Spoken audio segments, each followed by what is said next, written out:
Salamat ang mommy ni Daniel na si Carla Estrada sa ginawang kabutihan ni Catherine Bernardo sa kanilang pamilya.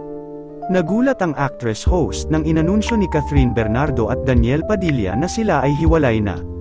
Live na pinanood ng pamilya ng mga Padilla ang pag-announce ng ABS-CBN na hiwalay na ang dalawa. Madami ang nasaktan at madami ang bumuhos ang luha sa hiwalayan ng sikat na real-life couple. Madami ang naawa kay Catherine Bernardo sa sitwasyon ng veteranang actress.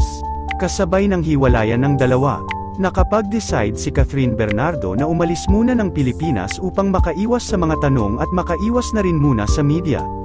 Makikita sa video na ang daming dalang gamit ng actress.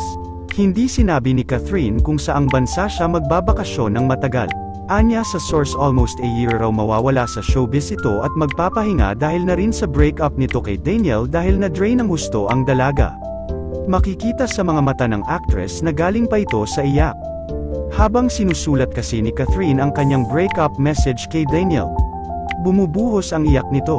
Narito naman ang naging reaksyon ni Carla Estrada sa breakup ng kanyang anak na si Daniel sa long-term partner na si Catherine Bernardo. Ate, bakit?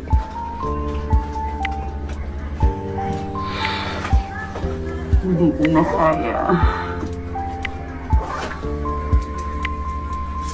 Malungkot ka, te?